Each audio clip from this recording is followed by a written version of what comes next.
two pathways converge this afternoon under the spotlight of the MLS NEXT Cup. From Boston, the Bolts, a club built on nearly 40 years of grit and growth. And from South Florida, it's Weston FC, always home to rising talent, where names like Kramaski and Acosta once took their first steps towards what came next. It's the round of 32 here at the MLS NEXT Cup. With a former first-round pick, the Chicago Fire, Jalil Anababa, I'm AJ Ricketts. Partner, both of these clubs today combined have only lost one match in the last month of play. They're feeling good. So when coming in with momentum like that, what are the themes, the intangibles, the keys in a first-round matchup like this to move on? Making sure that you get the big 15 minutes right, and that's the start and finish of each half. You would like to think that both of these sides, like you said, with a lot of experience, a lot of history in their clubs, are ready for this moment. There's nothing better than qualifying for the playoffs, advancing into this next round, and having the ability to still forge on and potentially win a national championship. One of the best times of the year. The MLS NEXT Cup playoffs are underway. Day 2, game 1 for these clubs here today. Let's take a look at the starting 11. First, partner for the Boston Bolts,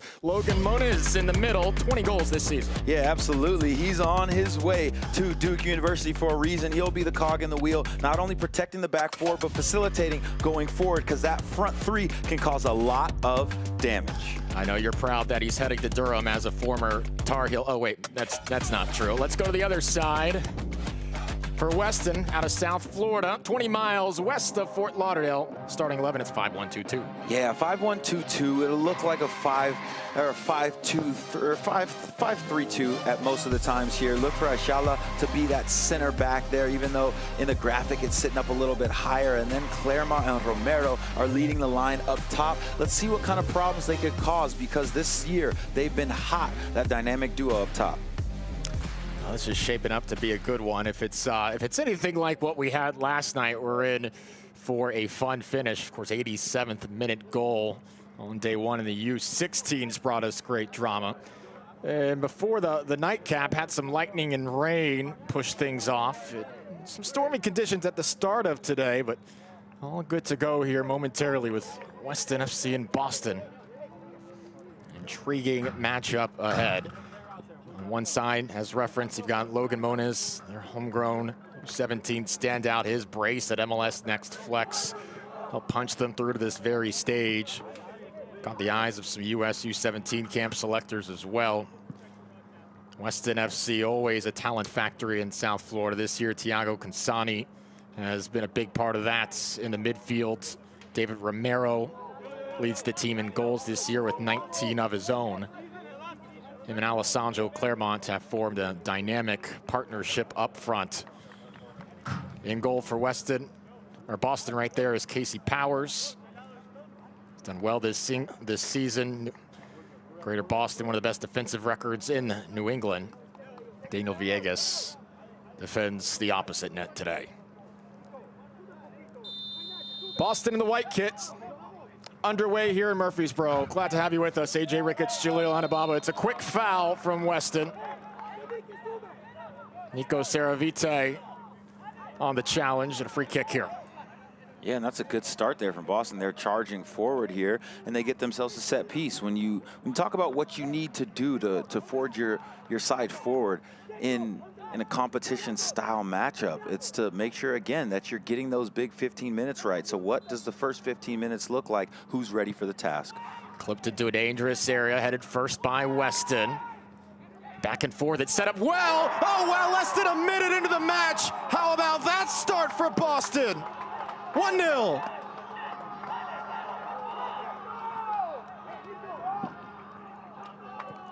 Yeah, exactly. This is why set pieces are so dangerous. You just put it in the mixer. There's a lot of confusion. First ball, second ball, fighting for it, battling, and then a fortuitous bounce goes exactly where Boston would want it to go. That's an excellent finish from Freeman there. Look how he just stays over the ball. It drops in an area where the goalkeeper's trying to cut across to shuffle towards his left and can't make the save. You can see what it means to Boston. 1-0 early. We talked about getting off to a good start. Boston's going to be very happy about how this one's played out. It's his first year with the Bolts. He came up from Orlando City. Talking with the coaching staff before the game, they said you could tell the quality he had. He brought up in that program. When he brought to Boston, he was set up for that volley perfectly. 1-0, dream start for Bolts. Yeah, and that's exactly why coaches are always so adamant about making sure you're locked in warm-ups, making sure that everything that you're doing has your mentality ready to start from minute one, because we always know that football matches oftentimes are decided between less than 2 goals. So this could be the game winner in just the first minute or two in this matchup, just the way that games typically play out. So being ready right out of the gates is so, so crucial. Quick throw in just outside of the 6 here. On the back foot is Weston, who entered this match having won 3 of their last 4. Since the start of April, 10 wins, just 3 losses for the South Florida side, but a concerning first couple minutes here in Murfreesboro.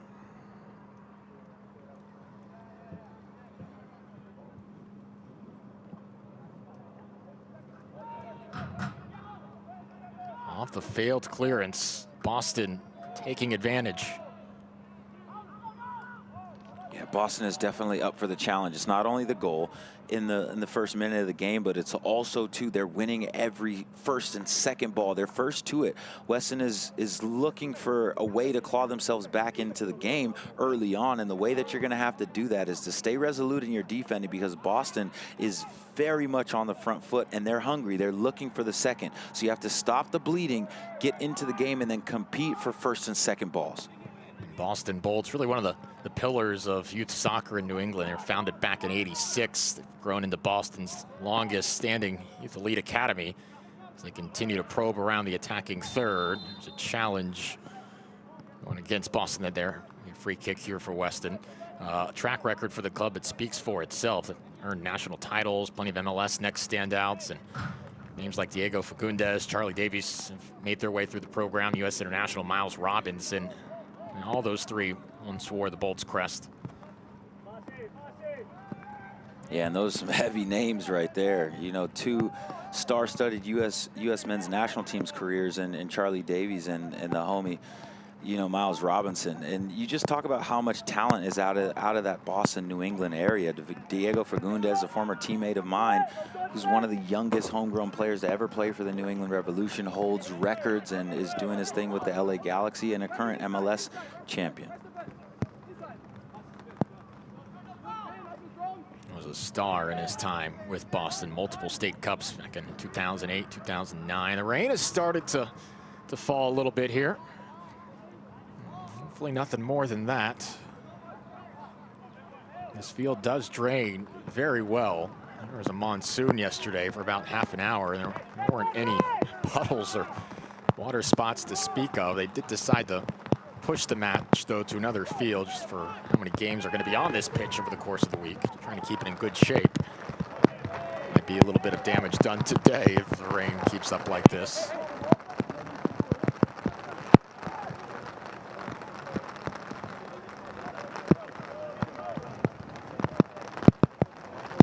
You don't mind it cooling off as a player, but it does bring some slippery conditions into the fray. It's really starting to pick up.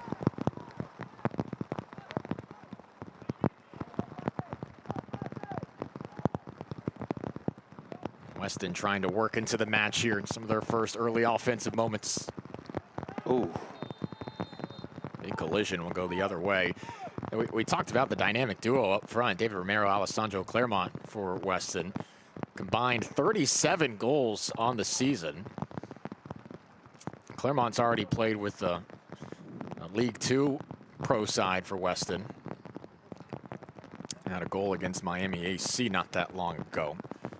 But a moment to stand out here as a leader on this U17 squad. They've got some work to do. Is Boston a little bit too heavy on the service from the back? Yeah, they definitely do have a lot of work to do, and just getting that, you know, that dynamic duo of Claremont and Romero into the game is going to be a task, because Boston is on the front foot. And again, what coaches often say is you have to earn the right to play, and what that means is you have to win your individual battles. You have to be ready to do the dirty work, run more, get on the wrong side of, or the right side, I should say, of challenges. Weston hasn't been able to do that so far in this game because Boston is up for the challenge, but you can't count this side out because they have a lot of talent and a lot of exuberance to advance themselves into the next round.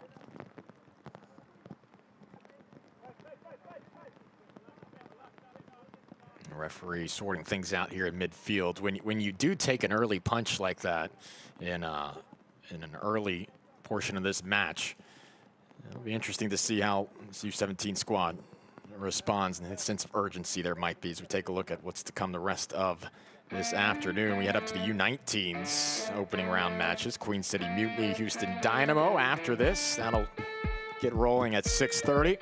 And Cedar Stars, Academy Bergen, who made a name for themselves last year advancing to the finals, will take on San Jose Earthquakes 9:15. That's all right here on the MLS YouTube channel. Yeah, I'm really looking forward to seeing what Cedar Stars can do here on the primetime broadcast match, because a lot of people throughout the country have been talking about how good that squad is in that age group, but most importantly, just the entire organization, because they continue to put forth competitive sides that are pushing back the issue that non-MLS teams can't compete at this level. And I love to see it, because when there, again, are so many landing spots for our youth, it doesn't matter if what crest they're wearing. It matters if they're able to develop and learn the game and the principles at the highest level.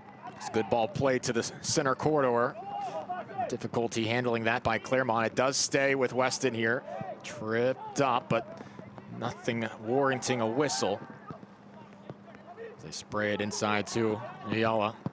Scored in the 4-1 win against Capital City to finish off MLS Next Flex. He's the leader of the back five here for this Weston side.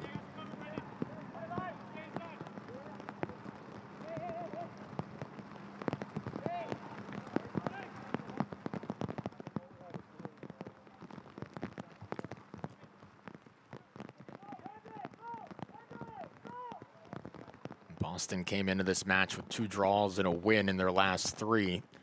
That last win came on May 12th against Las Vegas Sports Academy. Did have a 4-game stretch in May where they went 4-0 and outscored their opponents 12-4.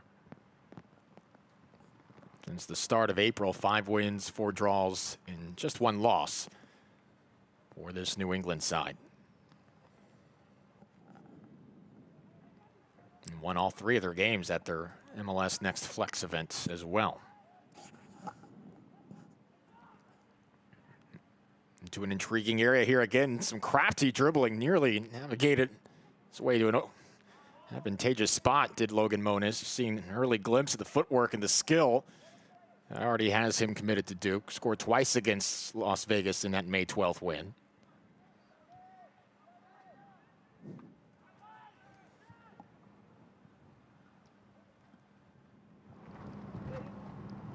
The weapons you have on both sides today is one of the most entertaining aspects of this match. When you look at storylines on paper, whether it's Moniz for Boston or Claremont and Romero for Weston, you have players that can take over a match and have proven that they can do that over the course of this season.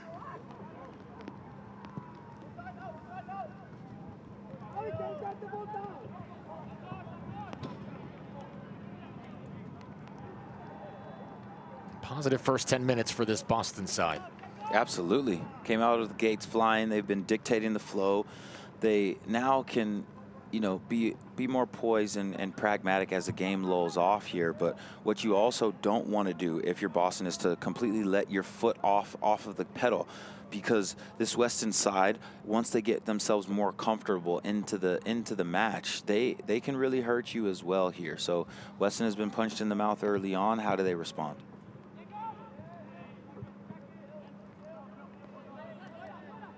Killian Walsh battling for it up front.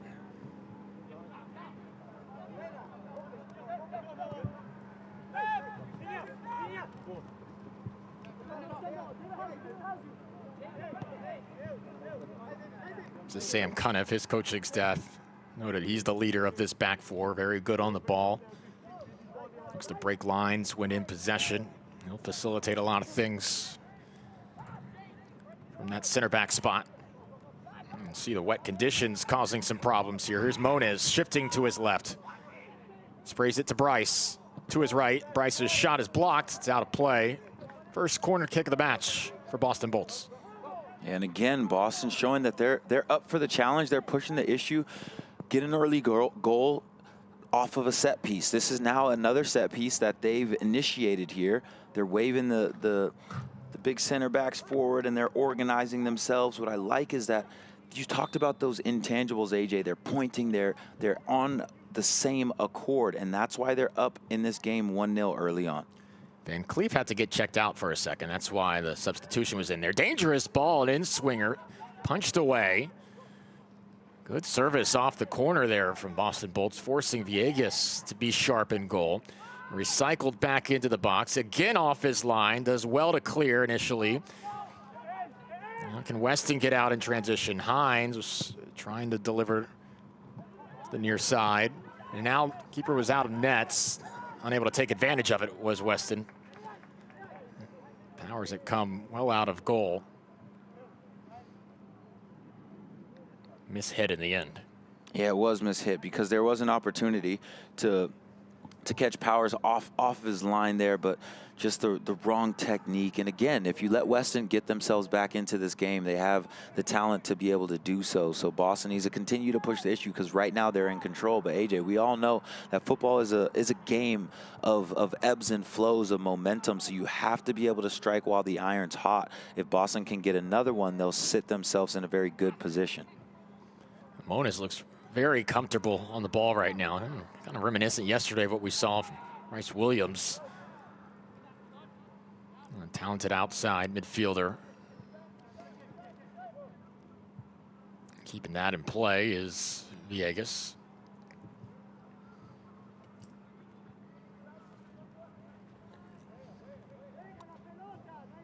Head coach of this Weston side, Mirko Gubalini, former Serie B striker in Italy with Triestina, now bringing that European pedigree to South Florida's youth seed. Nearly 60 goals in his time in Italy, including time with as a coach as AC Milan's youth sector. Flag is up. And on the other side for Boston is Johnny Burns, Glasgow-born coach, roots in Celtic FC's academy. Cut his teeth developing talents in Scotland before heading to the States in 2016. Head up Florida's Celtic program and then later Charlotte Independence U19 Academy. So international pedigree on both sides here for Weston and Boston, guiding the ship in the U17 division.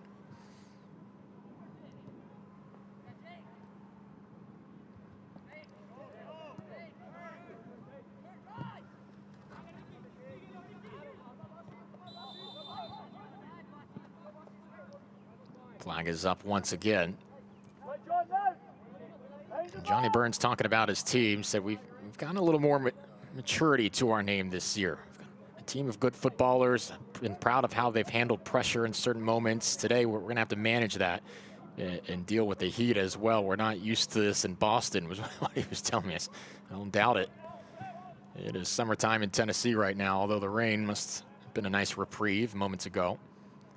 Yeah, absolutely. I mean, it gets hot in the summer in Boston, but not quite as humid and consistently muggy at times as it is down here in the South. And, you know, we're used to this weather here in Tennessee where it rains for a little bit and then the sun comes out and it's hot and X, Y, and Z. But what I like about this tournament and in the playoffs when you get here, all of the elements, everyone's going through them at the same time, and it's about who can kind of weather the storm, no pun intended, and make sure that you're focused on the footy and doing exactly what your team needs you to do in these big moments, because football is a game of moments. You think Weston would certainly be conditioned to weather patterns like this. Quick little rain shower, used to that in South Florida. Absolutely. But less than 40 seconds in, surrendering an early strike. Looking to build some positive moments themselves. Really nothing to speak of in the first 15+ minutes for Weston offensively. No shots to their name. I wonder if it's going to be a match in which they'll have to really pick their chances in transition, or if they can grow into this match a little bit offensively. This is better here. David Romero, an extra touch, can't keep it in play. That was off a midfield throw, and really the best build-up Weston have had to this point. Yeah, and that's better from Weston. You can see here that just carrying the ball forward, waiting for the defense to really open up a window, and that's exactly what you see there. Looking for Ramiro to get down to the end line. The ball's a little bit too far in front of him, but if they can get that ball into his stride, he'll have the opportunity to either go low and hard across the grain or slot it across there. So again, Weston is a team that can manufacture goals, and this game is still really, it's still really settling down. Boston, you got to give them a lot of credit for striking right early on in the match, AJ. They've kept up the momentum since that, at least in terms of possession, keeping things out of Weston's control. It'll be a throw in here for the South Florida side.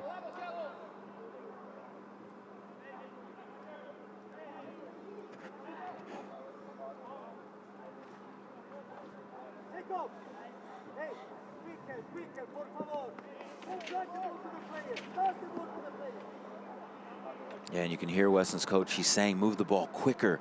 They need to get multiple players on the ball to get themselves in it, and he's exactly right. It's just a little sluggish, a little lackadaisical for Weston, and sometimes that happens in tournaments like these where there's so much anticipation. You're in the hotel room for hours on end just waiting to play, and then it's a weird thing that can happen psychologically. You're waiting so long that you almost lull yourself into this relaxed mode, and then bang, the game starts and you got to use the first 15 minutes to get yourself into it. And that's why I said at the beginning of the broadcast, AJ, it's so important to manage those first early stages in the game here, because when you dig yourself into an early hole, it's even more difficult psychologically to pull yourself out of it, and that's what's going on throughout all of the heads of all the players down there that are in black. Yeah, I thought it'd be interesting the first 10 or 15 minutes after that goal was conceded. Would you see an immediate sense of urgency for Weston, or it could be difficult to keep the same mentality of the kind of style you want to play when you get scored on 30 seconds into the game? How can Weston grow into this offensively a little bit more? There really has been very little to speak of from that perspective. You're right. It is a shock to your system when you give up a goal so early, but what Weston needs to do is to get back to their brand of football. Get on the ball, move it side to side, take control of this game, because they're clean on the ball, they're polished on it, but they haven't had it all that much because they didn't match the intensity. And if they're able to get themselves on the ball, match the intensity on the defensive side, there's no reason why they won't be able to get goal-scoring opportunities in this match. They've scored multiple goals in 6 of their last 10. This is high-quality competition here today in Boston. And the aspirations moving forward to the round of 16. Their U17s were the only squad that was here last year, so certainly plenty of carryover from that team here in 2025. They lost in the round of 32 last season.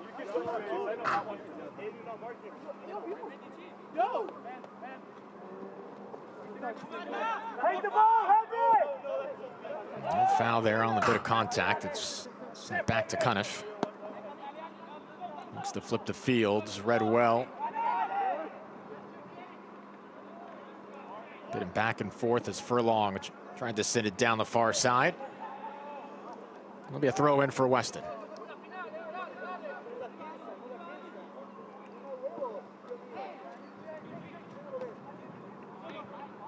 Weston put up some crooked numbers in recent matches. 6-1 over South Florida Football Academy, and 9-0 over Chargers Soccer Club standout.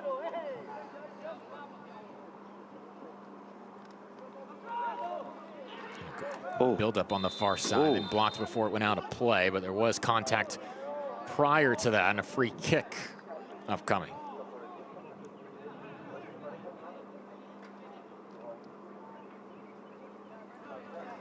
This is just good wing play from the captain, trying to get down to the end line, and then when he's looking to put the cross in there, he just is unable to get contact with the ball. But there's a foul before that earlier progression, and then another set piece for Boston. They're able to bring themselves forward, and of course you can see that they have their center backs in the mix, and that's what always makes things difficult to defend, because you don't know where they're going to go. And of course the bigger players that have come forward from the defensive end are normally more dangerous on set piece opportunities through the air.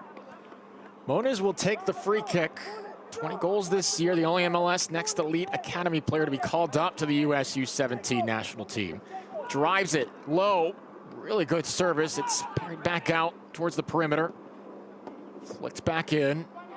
Weston handles. A little bit of back and forth here. Well, Jamal will send it back to Casey Powers.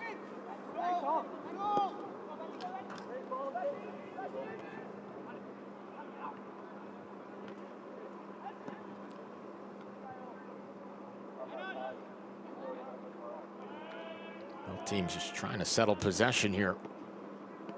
Clipped into the middle. Now Gassan to the near side.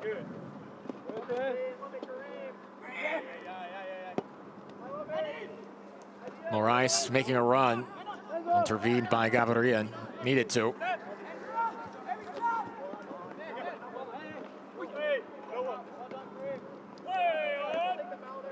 A little bit disjointed the last minute or so.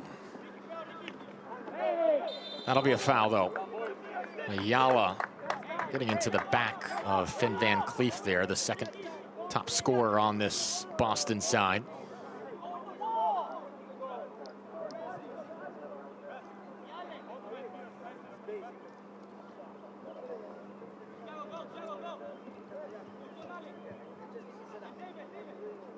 And Cleef had a brace back on May 9th against San Francisco.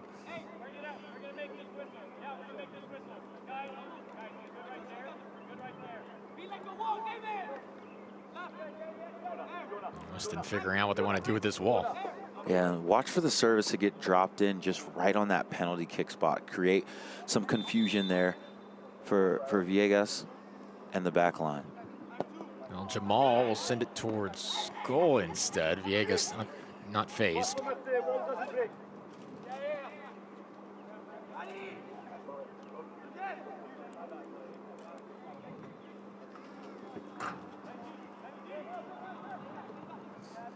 We'll catch the future stars of Major League Soccer in action at the 2025 MLS Next All-Star Game presented by Allstate. 44 of the best young talents from across North America in an East versus West showdown. Streaming Monday, July 21st, 7:30 Central from Palmer Field, home of Austin FC2, only on the MLS YouTube channel. If you're in Austin, head to the game live. Admission is free, open to the public. Great opportunity to see the next generation of stars take center stage. MLS Next All-Star Game, Monday, July 21st.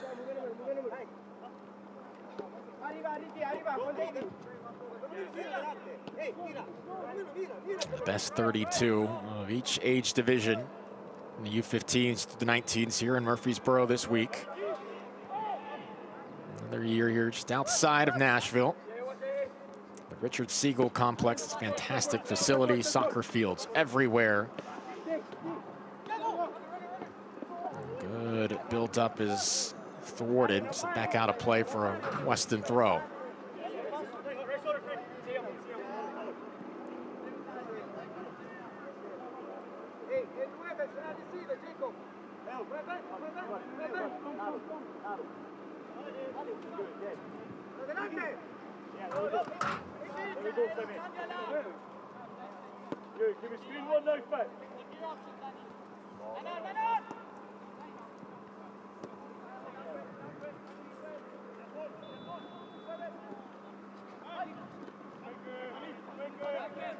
Boston's back 4 or 5, not been called into action all that much today. Approaching the half-hour mark. We'll have a hydration break here soon.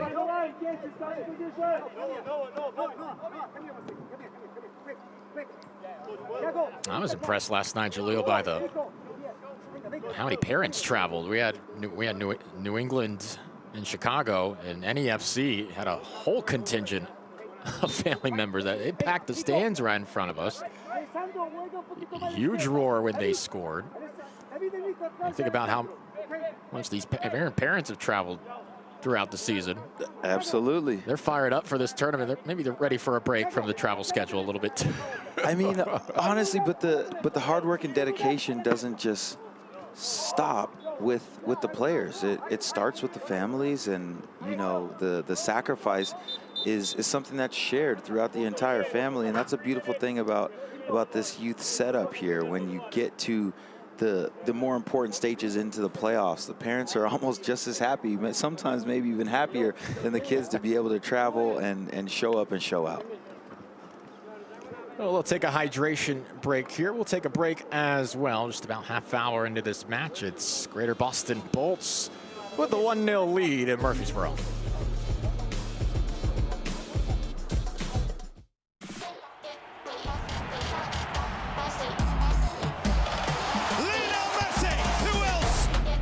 Youngest MLS debutant, Kevin Sullivan. Luna. Yes! That is a banger! Absolute scorcher! Spectacular save from Dane St. Clair.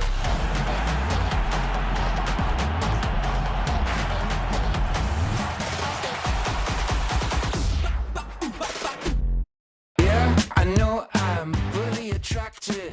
I'm hanging on like a fridge to a magnet. A jigsaw with all the right pieces. You and me, we go good together.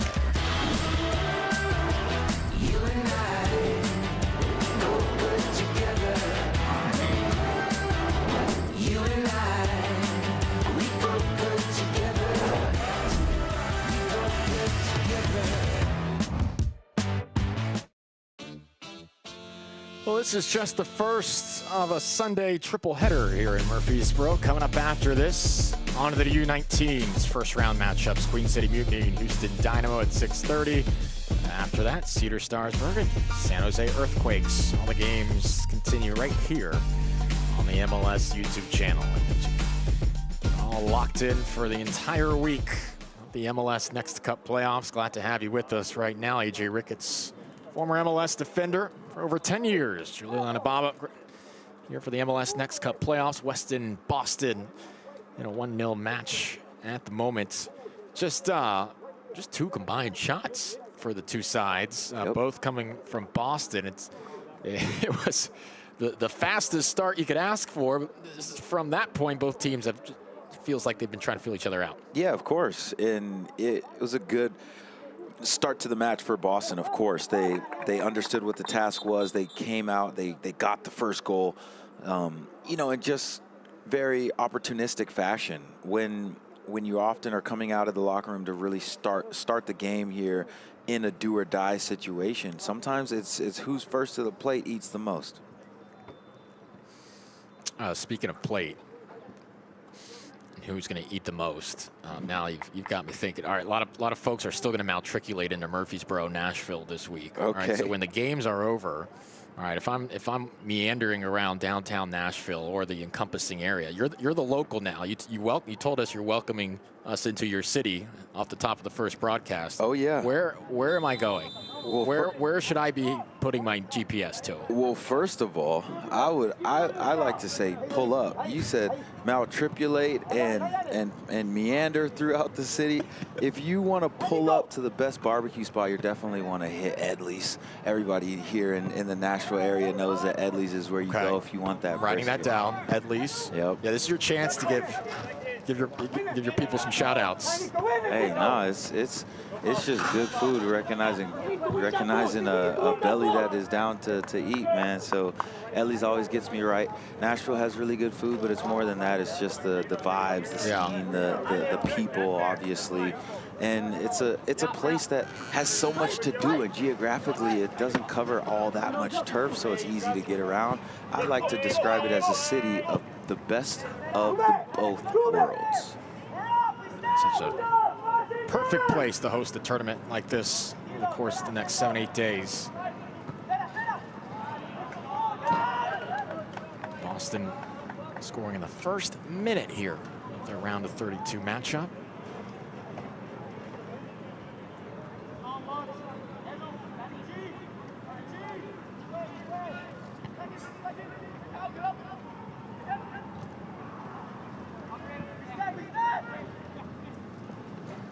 Humid conditions today, though, for both of these sides.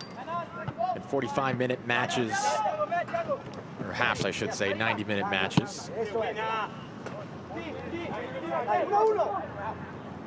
Here's David Romero, 19 goals in the regular season. A pair of defenders surrounding him in the corner. Does well to flick it out of there. his other forwards a chance. Weston still with it in the attacking third. Romero again tried to bait his defender into stepping forward. Does earn a throw.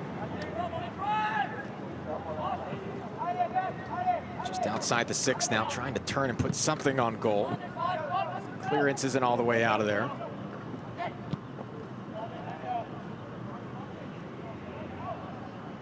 Even just to have some possession in this area of the pitch for a minute or so might do wonders for Weston here. Make Boston feel a little bit more pressure in their back third. And not operated on this part of the pitch too often. If we had a heat map of sorts, it'd be very cold. Yeah, because Boston's done a good job to defend as a cohesive unit. It's made it difficult for Weston to break them down. We talked a lot about the front two there leading the line, and then Clermont and Romero. They haven't really found much joy because anytime they get the ball, one that's on the ball is surrounded by 2 or 3 players, and then the other making that supporting run has a defender touch tight with them as well. So it's been very difficult for those two to get into the match, and a lot of the Weston possession has been in front of the back line. Ayala, good service in, got a head to it, did Clermont. Not enough to redirect it towards goal with pace, but that is better from Weston. Yeah, definitely better from Weston here. This is the center back, the leader, Nashala, putting in a delicious service there.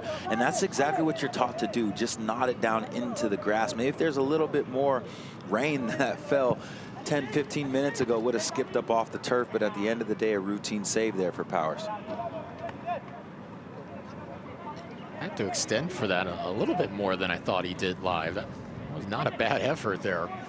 No, it really wasn't, and it's difficult to kind of contort your body that way to generate the power, because as accurate as Ayala's service was, it was looping a little bit, so it didn't have that quite power onto it where you don't need to, again, contort your body. And I think that was a very good effort. Weston definitely heating up, and again, when you talk about starts in this game, they have been crucial, because now Weston is showing that they've started just better than Boston after the water break.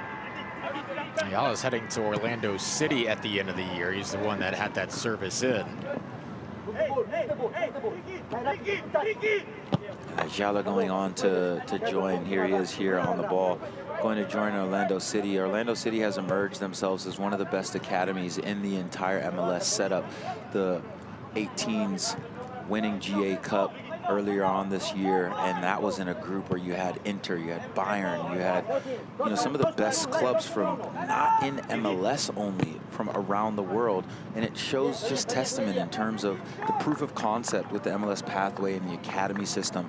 Now we are seeing MLS teams and organizations on the youth level compete with the best teams in the world. How can we continue to push the envelope forward where the second teams are competing with the best clubs around the world? And of course, the coveted first teams, when are they going to start to emerge into that higher status? That's why when you're looking at tournaments like your Leagues Cup, your Clubs World Cup, those are the barometers of success that an MLS is looking for, to be able to measure its top talent against those of the best in the world. That was such a fun run to the GA Cup final for that Orlando side. And you had players like Justin Ellis and Gustavo Caraballo that really made a name for themselves. I loved Ellis's quote to us. He said, it could be a life-changing week if you make the most of your opportunity. And it certainly, I think the 7-day stretch he had there may very well facilitate the next stage of his career. Yeah, absolutely. When you talk about those two, and Justin Ellis and Gustavo, those are two names that jump off the page in that Orlando setup. Justin Ellis, I should say, has been excellent with the second team in Orlando and is creeping his way into the first team. Gustavo has gotten himself into some first team matches as well. And it's just, again, very good. Whenever you can push the envelope earlier and earlier on, you have a situation where the players grow in confidence, and believing that you can do it at the highest level comes with, really showing it at the highest stage where you are in your age pure. And then with the system now, players are able to be more ready when they come into first team ball. Boston was doing their best Orlando impression today, scoring in the first minute. Remember, Orlando did 3 straight matches. Yeah. A goal in the first 3 minutes, I think. Yeah, man. And you're absolutely right. And that's why I'm glad what we talked about at the beginning is what are the intangibles that make a team successful in a tournament like this? It's staying ready, it's staying locked in, it's staying, you know, in a mind space where you can execute the game plan. And when your coaches put together a game plan that works, how well can you execute it? And any manager is going to tell you, if we can score right off the bat, we're going to try to do that. And Boston did that to the absolute perfection. Looking to get a second here. Sliding challenge right outside the 18, still not out of the area. Boston determined here. Nearly got it through, dealt with. I know you were a defender, Jaleel. Did you ever have any early first-minute strikes, first 5-minute strikes, whether at Davis, Santa Clara, Carolina, MLS? AJ, come on, man. In the first minute of the game, us defenders don't even have enough time to get that high. I believe in you. Maybe one of those games you were hell-bent on getting forward. Don't even have that much time to get forward. You got to give Freeman the credit, because on the play in the first for that first goal, it was all about heart and determination. When you talk about heart and determination here, this is Weston showing that they are more up for the task, because this is a good defensive challenge. The first one, the second one, and that's what you need to make sure that you keep the scoreline where it is. It's obviously not advantageous for Weston right now, but those types of plays can pay dividends later on in the match.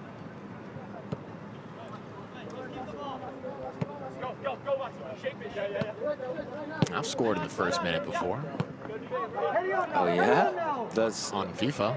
Okay, I thought you were gonna tell us a story that was you from. I have no stories from off your couch, man. Okay, all right, no, it's all good, but in FIFA too, if you score in the first minute and you're playing against one of your homies, you're gonna be talking a lot more trash than not. So it's always. I haven't seen the FIFA setup around here yet. I gotta walk around. I know they had it at GA Cup. There was plenty of gaming going on. Nah, pull up to the crib anytime you want, AJ. You can get that work. I'm rusty right now, but You're rusty right now. That sounds like you're backing away from a challenge, man. So it sounds like if we play, I'm going to be the one scoring in the first minute. I'm going to go switch it to ultra defensive. Bring 11 back, 5 defenders. There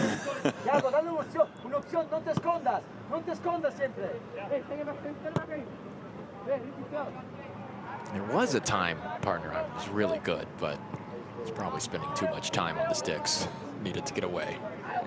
Life is all about balance, man. 40 minutes in. Weston and Boston. 4 combined shots between the two sides here in the first half. Boston scoring on a Henry Freeman volley in the first minutes. Came up from Orlando City.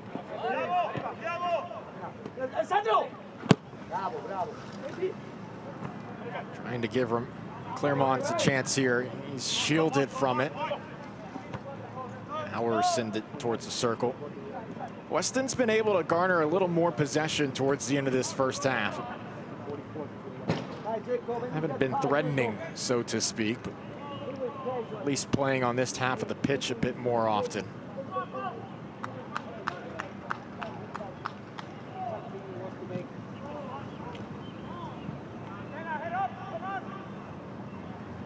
You wonder if this game might be a bit more open in the second half after some halftime discussions and adjustments. If you're Weston, you'd want it to be a little bit more open. If you're Boston, you'd like it to stay more compact, because the compactness in which they've been able to frustrate Weston with getting numbers behind the ball has really proven to be very useful for them. Weston will be able to, or would like a game to be a little bit more exposed, so they can get their front two more into the game. They can play a little bit more expansive. They can get their outside backs a little bit higher, but you have to give Boston a lot of credit, because they've been the team that is understanding understand how to manage this game just slightly better than Weston has up to date. Now Boston, their coaching staff said before the game, we expect this to be frantic. I don't know if that's quite what it's been in the first half. They were really emphasizing we'll have to operate well in transition, exploit the moments when we win the ball back. 30 or 35 minutes, it was Boston who really had the possession advantage. And it felt like Weston might be the club trying to exploit those opportunities in transition.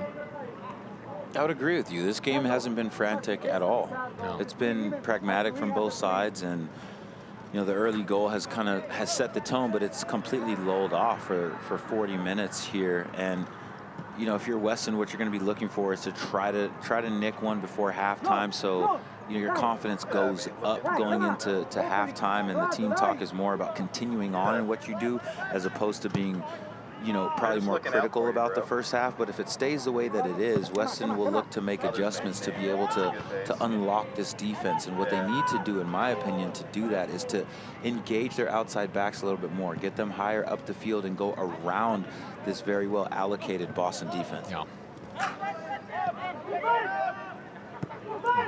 Important minutes upcoming for guys like Sloan Morrison or Noah Gasson, perhaps. Morrison was one of the highest rated fullbacks in the U17 age group during this past regular season. Another thing that's made it difficult there for Morrison and Gasson to get forward is that, you know, Bryce and Martius have stayed so high up the field, and they haven't done it in an irresponsible way because Boston has had, you know, their possession when they need to. Again, they're playing as a cohesive unit. So when you're playing against a 4-3-3, it's typically difficult to just throw your outside backs forward. The header they were looking for there to clear. Whistle called for a foul. Yeah, Silva, the center back, he's the guy their coaches said can go up and down the pitch 90 minutes without getting tired. Maybe he will play a role in the attack further in the second half. An interesting chance here, perhaps, though, as David Romero stands on the ball after the foul.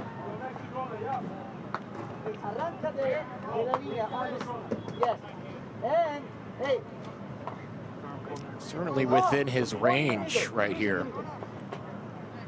Yes, a number of interesting options as Boston sets up their four-man wall.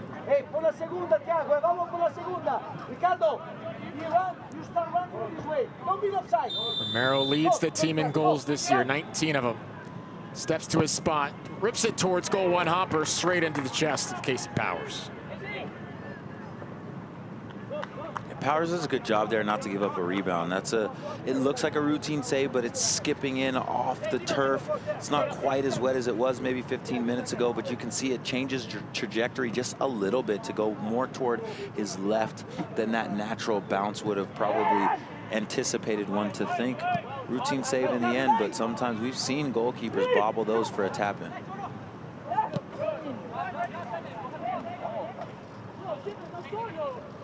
He's had 3 moments in goal today of kind of varying styles. Soft header he had to extend for.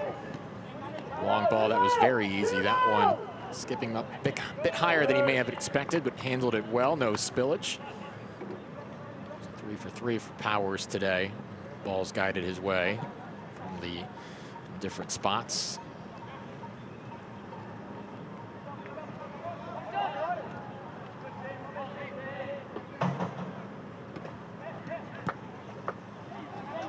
Weighted a little bit too heavily there. That allowed Ayala to send it out of play for a throw. And those are the types of plays there that Weston will be looking to fix if they get into the locker room here with just being down one goal. You have a throw in, it's your possession. There's no reason why you should be giving up possession there, but it's just a bit of lack of focus. Again, if you can turn that dial in terms of mentality then for Weston, that's what will allow them to get into the game. But you can just see Boston's just a little bit sharper. They're first to balls. They're making the right play. They aren't really giving up cheap possession, and that's why they found themselves up 1-0 early on in the match. But most importantly for me, in terms of managing it, it's also why they're still 1-0 going into halftime. Cunniff attempted a very technical volley there. Got well under that, out of play. 4 minutes of stoppage time to conclude the first half. Teams with 3 shots here. First 45 plus minutes. Jacob, leave. Hey, we don't need those passes. Leave, don't stay there.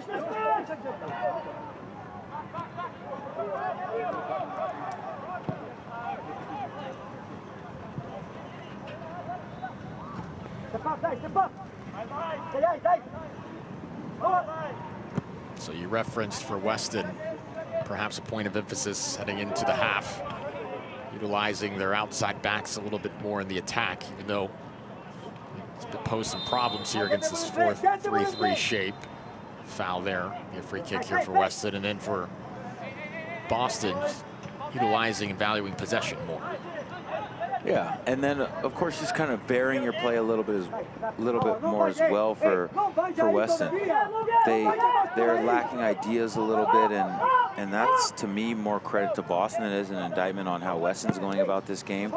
And again, I think if the score line stays where it is at halftime, there'll be adjustments made for Weston to try to augment things, because what they're doing right now is being frustrated by a good cohesive unit in Boston.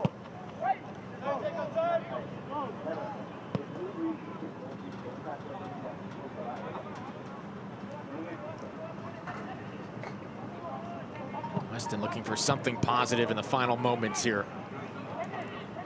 And into the tent with a pep in their step. Not much to hang their hat on here in the first 45 plus. If anything, maybe their defense settled in quickly after the early goal. It's not as if Boston have been particularly prolific. Ooh. That's a foul. Nothing more.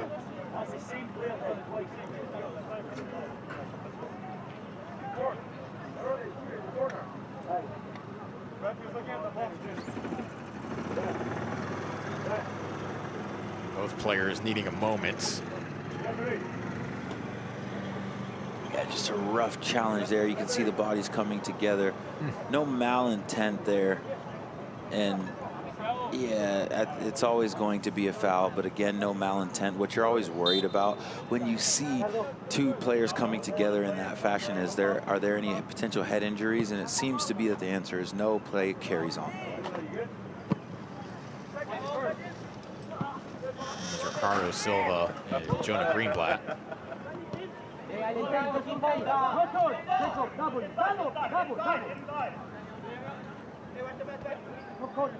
Vasi Bryce has been called into Albanian youth ID camps. A little bit off target there on the service, and that will end the first half. Got off to a fabulous start for Boston, less than 40 seconds into the match, giving themselves a 1-0 lead. Not much for either side offensively after that. Boston will take the lead into the half here at the Siegel Complex. Round of 32 in the U17s in Murfreesboro. At the half, Boston 1, Weston 0.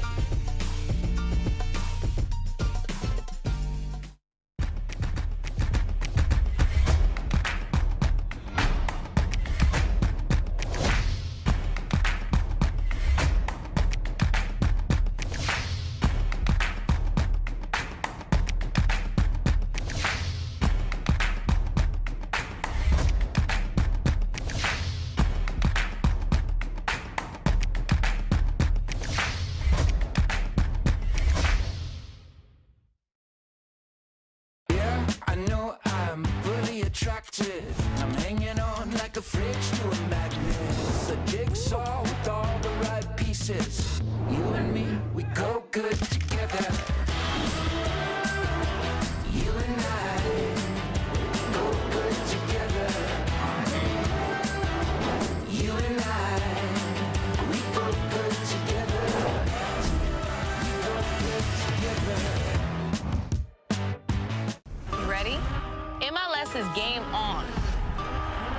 Dochi? On. Stars on.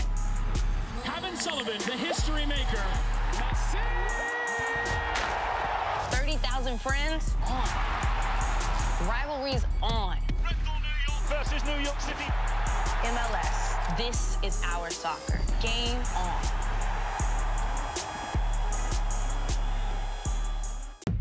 NEFC and Chicago Fire in the U16. Chicago's U15s won it last year, and they came out really strong, out shooting New England well in the first half and plenty of opportunities. Yeah, absolutely. Good possession turns into chances for the Chicago Fire. You have to understand that Smollers was up for the task here.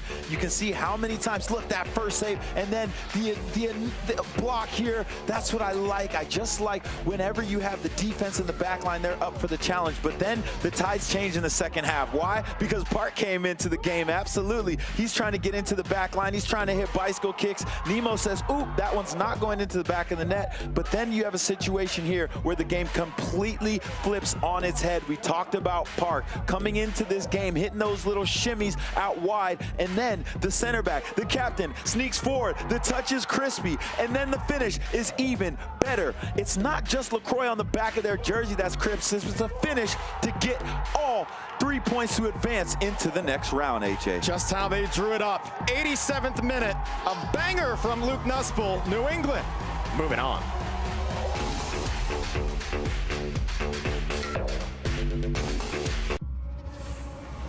This summer, the center of the soccer world is right here. The world's best, the world's game, all in your backyard. 4 major moments. One summer like no other.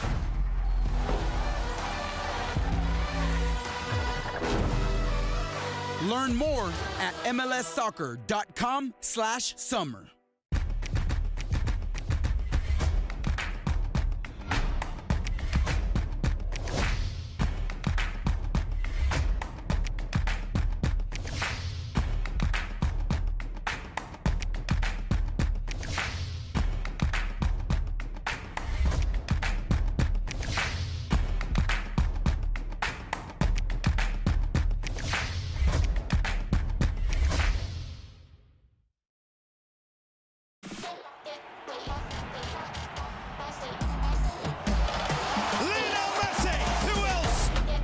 Youngest MLS debutant, Kevin Sullivan. Luna. Yes!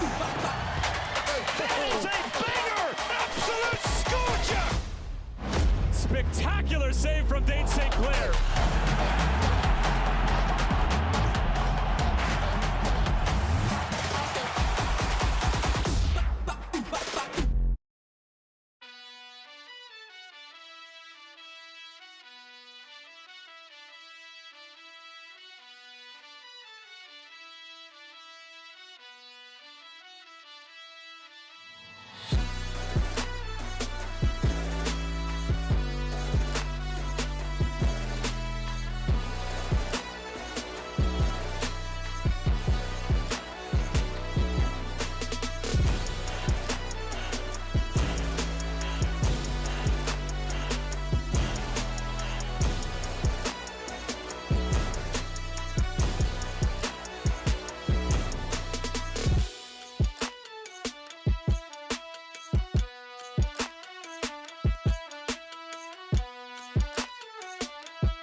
Moments away from second half action here at the Siegel Soccer Complex. 1-0 Greater Boston Bolts after a half of play. AJ Ricketts, Jalil Anababa, glad to have you with us. Round of 32 in the U17s, and 1 minute in, less than 1 minute, Boston got on the board. Yeah, glad to have you with us, and Boston is glad to have Freeman in the lineup because he understands exactly what it means to get the start and make sure that you get your whole team cracking, celebrating, and pumping fists to the corner, because when you hit the back of the net in prolific fashion off of a strike like that, you're going to be in good stead. But this is very good service here from the captain, from the leader in the back. That's the center back putting in delicious service in Ashala, but in the end, an easy save there for Powers.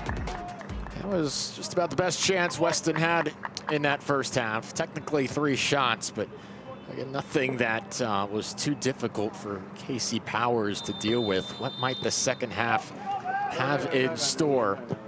You'd feel Weston was more willing to be aggressive, assertive, a bit daring here in the second half, particularly with the scoreline against them as quickly as it was. At some point, that sense of urgency has got to take over. 45 minutes, get a goal on the board here for Weston against this Boston side looking to advance to the round of 16. Both teams with 3 shots in that first half.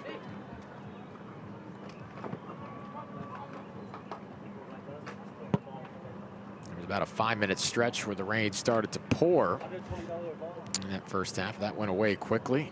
It's made for slippier conditions on the pitch.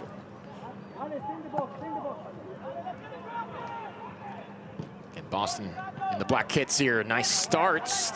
No problem for Powers. Even in the right spots. Dealt with easily, but encouraging moments here for Weston. Great sidewinder. That's excellent service there from Powers. He's been up for every single challenge. Hasn't had to do anything too crazy, but he's been able to make the saves through positioning there, and then he's able to jumpstart the attack. Very good goalkeeping from the young man. Our coaching staff was talking about him, said he's a big part of the way we play. We're so possession dominant, so our keeper always kind of used him as a +1 in the back. Great service there. That's a good throw. Into a area just outside the 6. Shot ripped wide of the post. Went for it at the 18. Got through a bit of traffic, but hooked it wide. Yeah, and this is, again, Boston showing that they're willing, ready to pick up where they left off in the first half, starting this second half off with venom as well, looking for that far right-hand corner there, just tailing away because it's pulled a bit as far as the strike is concerned. But again, Boston again showing that they have very good understanding of what they need to do in terms of matching the intensity of Weston. It was Kareem El Jamal, Moroccan midfielder, plays for his school in the fall, and then Boston here in the springtime, big part of their midfield, more of a holding midfielder, trying to let one rip there. Furlong over the top.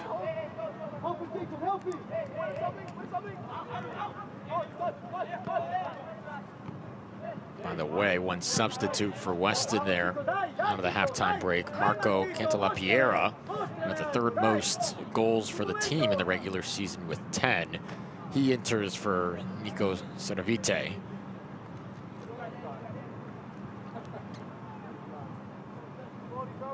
He was playing just behind that front line of Claremont and Romero.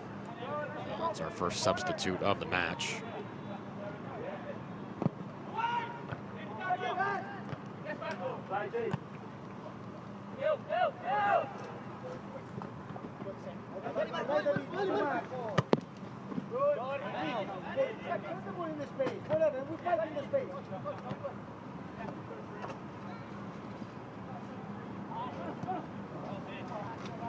Here's Boston now probing.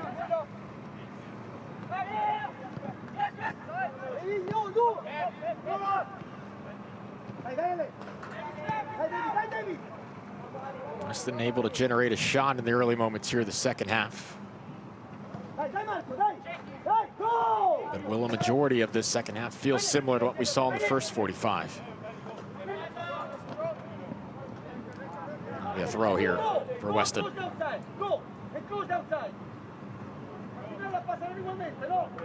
Weston founded in 1998, just a handful of players at the time. Today, they've got over 1,000 athletes across MLS Next, the Girls Academy, the ECNL, even League Two. And about 20 miles west of downtown Fort Lauderdale. Great development, professional coaching, access to really solid facilities. And of course, they've got a pipeline as well. Most recently, Benjamin Kramaski. You go right outside this stadium on field 11, you see a banner flying behind it. Kramaski lifting the trophy when he was with the U17s for Weston. Of course, that led to his transfer to Inter Miami, and now playing alongside, of course, the likes of Messi, Suarez, Alba, and the rest of that Inter Miami crew. His journey really got going at Weston. Yeah, and it just shows that this is the ecosystem of dreams, right? Like I said earlier, it doesn't matter what badge you're representing here in this MLS Next setup. It matters that your club is in a situation where all of your players have the opportunity to develop at the highest rates. This is the most exposure that you can get in North American football. Benjamin Kramaski is just one to name a few that has risen from non-MLS academy, going into an academy, and then raising into the first team levels, winning trophies and playing along some of the best players to ever do it. Foul, clear and obvious there at midfield. That'll be a card as well for Noah Gasson. Yeah, Kramaski, part of that Inter Miami squad that got going at the Club World Cup last night. Really all part of this wonderful summer of soccer throughout the States. The Club World Cup, the Gold Cup, of course, MLS All-Star Game, Leagues Cup taking place. And don't forget about the MLS Next Cup as well, right here in Murfreesboro. Whatever level, whatever club, some fun, high-level soccer taking place this summer in the States. So the rain starts to pick up a bit here as well.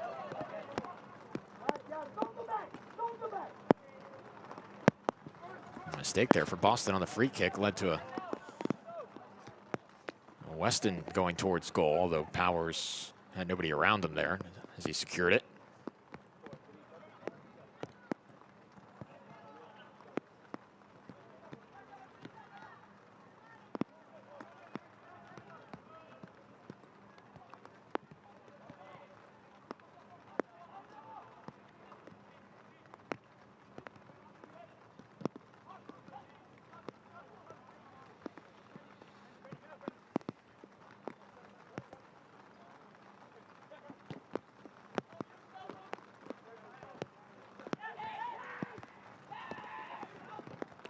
Heavy there from Furlong.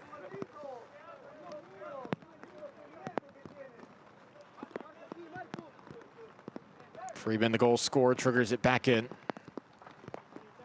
Really well struck volley in that first 30 seconds to put his team up. Was clinical about it. Can Weston develop anything here? It's cut inward, and just a quick stab at it is all Boston has to do to extinguish that threat. That's good defending. The distribution to build out failed Boston there, but at the end of the day, good defending. Cunniff stepped in. Rain getting even heavier again. There is some adverse weather in the area. Weston prepping their second substitute now. Sebastian Lopez about to enter.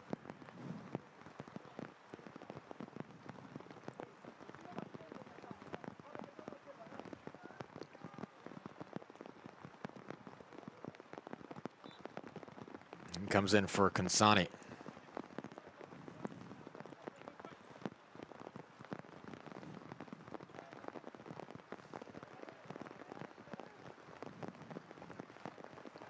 Two of the Weston midfielders have now been substituted for. Boston has yet to go to the bench.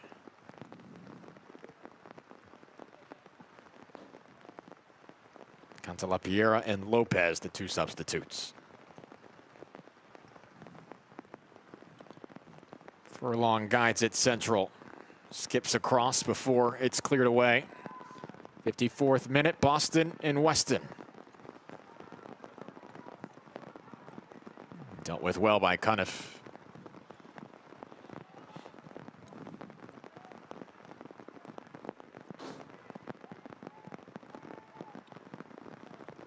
even in transition, Weston have struggled to really put together the final set of passes. It's really starting to come down now. Yeah. So managing, you know, I guess your touches and your defensive third wanting to be very clean and then being advantageous, jumping and trying to pounce on any ricochet or parry on the offensive side becomes of a premium. Now it's Boston perhaps searching for an avenue as the field widens a bit. You also start to see more and more players slip because most of ooh. Right on the center of the pitch. Yeah, most of the players aren't wearing studs. A lot of them are wearing, you know, shoes that are, or cleats, I should say, that are for conditions not like this with much rain or higher types of grass here. You're not going to see metal studs or longer studs that allow you to keep solid traction even when it starts to rain a lot. So expect for a lot more players to start slipping. Second look, this was Greenblatt. Ooh. Yeah. It's definitely a foul because there's no play on the ball, no malintent there. The referee ends up getting it right at the end of the day. I swore I just looked out to my left and there were some blue skies. Those are gone now. It's starting to really come down here in Murfreesboro. Yeah, reference the fact that we're used to this weather here in Nashville for it to go on and off, but this frequently, to your earlier point, this is more like weather that Weston is accustomed Yes. to, more like Florida weather where it rains extremely heavily for a couple of minutes and then the sun comes out, and good clearance there. The sun comes out and it rains heavily again and makes it unpredictable for a soccer match as far as how you should go about it, but unpredictability in all circumstances is what breeds the good characteristics of all good athletes. So who is going to be more fundamental in executing, you know, just their technique on the ball? Who's going to understand that you need to be more pragmatic again in your defensive third and then be advantageous and take risks in that attacking third? Because again, people can slip. Parries typically go in areas where they don't normally go. It skids off of the turf and makes it difficult. It hits the post. So if you're anticipating on both sides of the ball, but especially on the offensive side of the ball, you can find yourself with an easy tap-in. How does, as a defender, does it change how you approach different circumstances, just with obviously having less confidence in the pitch? Yeah, it absolutely does. You're taking less risks. Not that you're just launching everything forward, but you're making sure that the types of technique that you're using all inside the foot. If you're driving the ball, you really step into it. You're not really doing as many, you know, outside the foot passes or things that aren't very solid, whether it's flicking the ball to scoop it up over a pressing leg or anything to that nature. You're making sure that you're getting solid contact on the ball and then you're not taking risks.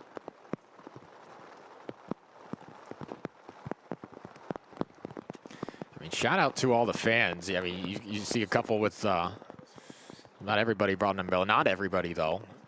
Some of them trying to make their way right in front of us in the press box to get some cover, but they're hanging tough out there right now.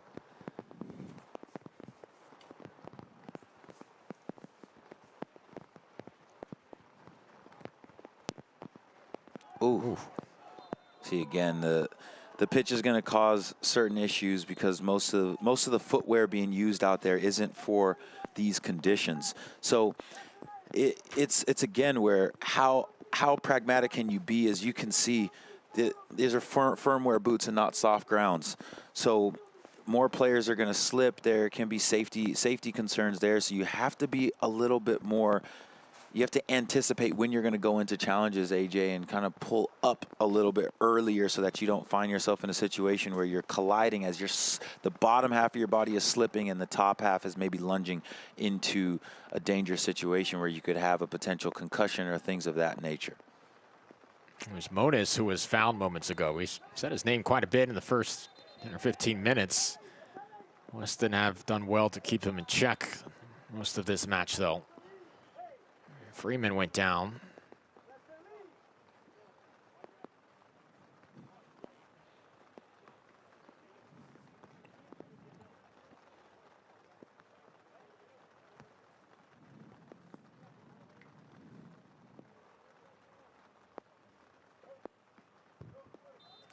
wonder if the conditions change the personality of this match in any capacity.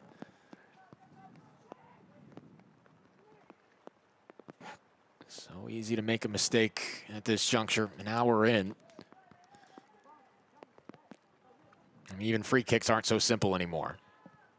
Oh, yeah, it's just a little bit of front end of the production cup truck. Whoops. Not getting the footwork right. And it's no harm, no foul there because you can still get the ball higher and higher up the field there, but continue to look for that.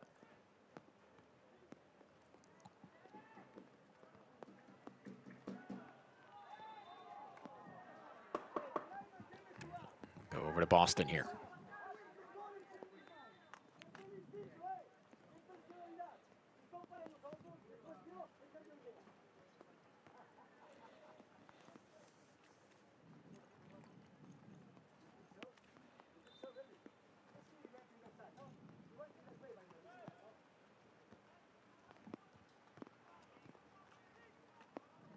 Scored less than 40 seconds in. Now advancing into a bit of space. They'll rip one from distance. Partially deflected. It does lead to what has been a rare corner kick for the Boston side today. Just the second shot of the second half.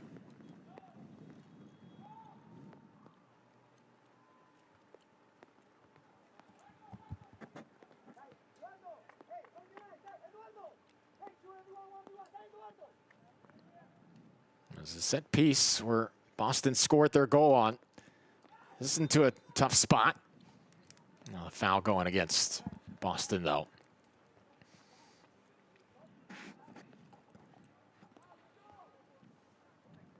Boston's soccer roots, they run deeper than people might realize. Immigrant leagues got the foundation started in the city really in the early 1900s. They had the old American Soccer League, which produced early U.S. powerhouses at the time, like the Marksmen back in the day. You fast forward to the 1970s, the Boston Minutemen brought folks like Pele to the city in the NASL, sold-out stadium at Harvard at the time. Oh. A lot of contact again, some big collisions. Yeah, that looks like there's an argument there for a red. Okay, yellow card here, and I can't continue to stress this enough. There's safety concerns, yeah. That's going to be it for Gassan. Yeah, that's just unfortunate there because that's completely what we're talking about as far as, you know, losing your footing when the field is so wet here.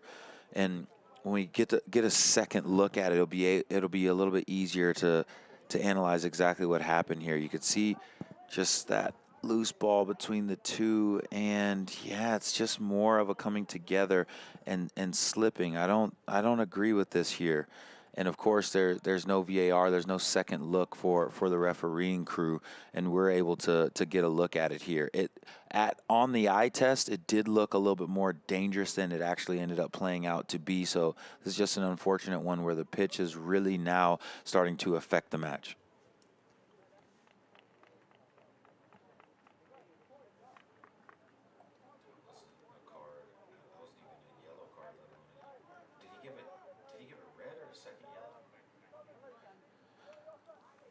Yeah, and I feel for the young man. You could see his frustration there, and I think this is more one of the field playing conditions making it difficult to find footing. There was no malintent. The contact was very minimal. His studs were exposed initially, but he understood what was happening when he started to slip, and he pulled back and changed the angle of his studs so they weren't exposed. Yeah, he should still be in this game. But again, you have to give, you know, grace to the referees because there isn't VAR, there isn't the ability to get a second look. And even at the eye test from up here in the booth, AJ, it looked way more dangerous, and there looked like there seemed to be way more contact than there actually was. That's just an overall unfortunate situation. A difficult sequence for Noah Gassan, who has worked really hard along that back line today. And that makes the task all the more difficult for this Weston side, already trying to claw back from a 1-0 deficit. Now we'll have to do that a man down.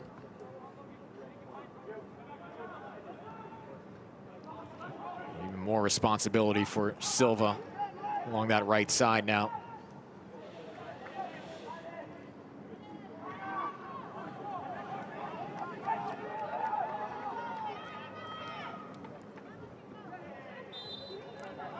Foul on Boston. Quick restart here from Weston.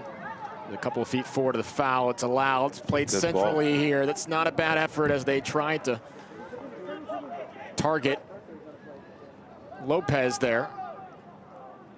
One of the two substitutes. Yeah, it's a good ball into the box there. Look, it has eyes for Lopez here.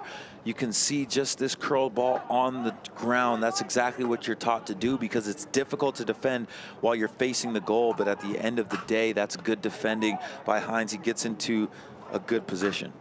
This is flicked on. Encouraging moments now for Weston, even with the red card.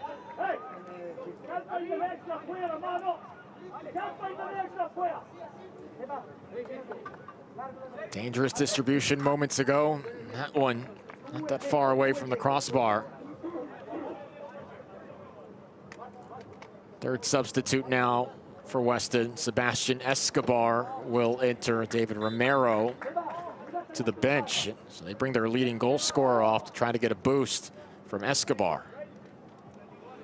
And a boost is definitely what they're going to need. I like that they've, put the red card behind them, although it was unfortunate, and they seem to have the energy to try to get themselves back into this game in Weston.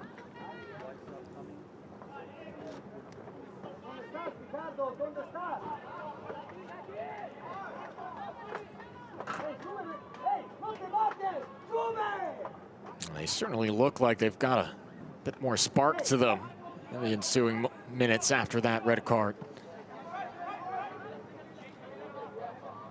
Can they send this to a shootout? Just about over 20 minutes to possibly do that. 20 minutes is time for a shootout potentially, or go-ahead goal from either side. There's so much football yet to be played.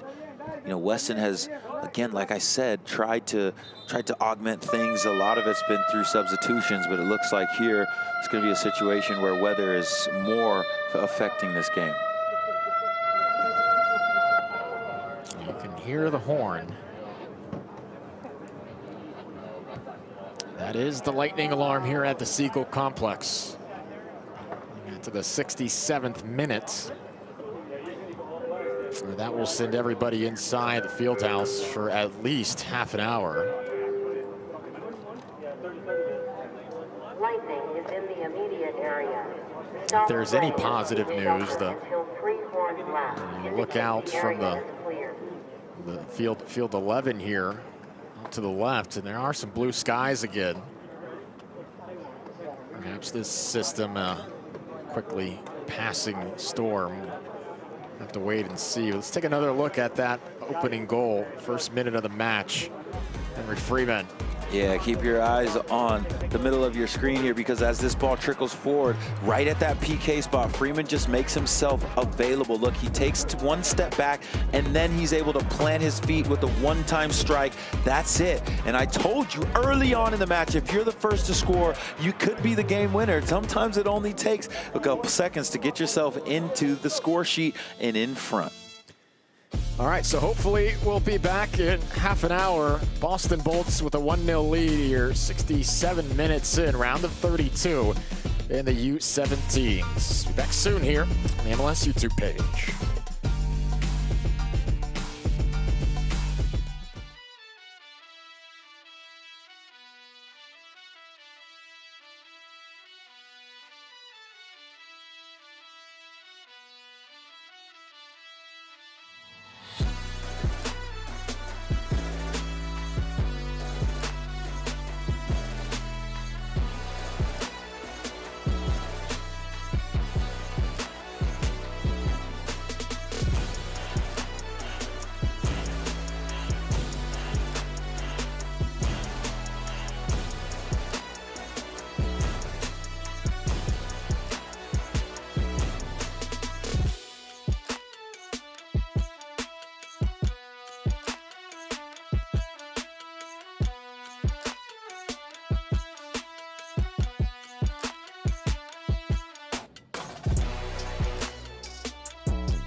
After about an hour weather delay for lightning and rain, Greater Boston Bolts and Weston FC are going to conclude this game. They're going to do it on a different field here in the 67th minute in the round of 32 in the U17. So they will resume this game, but it will be on a different field after Boston jumped out quickly to a 1-0 lead. They didn't waste any time, Jaleel Anababa. Less than 30 seconds in, Henry Freeman scores. He's your man of the match. Absolutely. Watch Henry Freeman right around that PK spot. The 2 steps backward allow him to get his feet set, and then he can step right into it. That's the technique that you want right there, and the contact that you want. You can see what it means to him. We talked about it, man. Get out on the front foot early, and you never know what can happen. Man of the match, Henry Freeman, well deserved. Brought to you by Adidas. Henry Freeman, the former Orlando City Academy man, making his mark in the round of 32. All right, for updates on the schedule and how things are going to shake out across the board, you can head to MLSsoccer.com/MLS Next. That'll have everything you need for your coverage of the tournament. This one will conclude on a different field. Results will be on that website. For my partner, Jaleel Anababa, and our entire production crew, Greater Boston currently up 1-0 on Weston. We'll see you soon.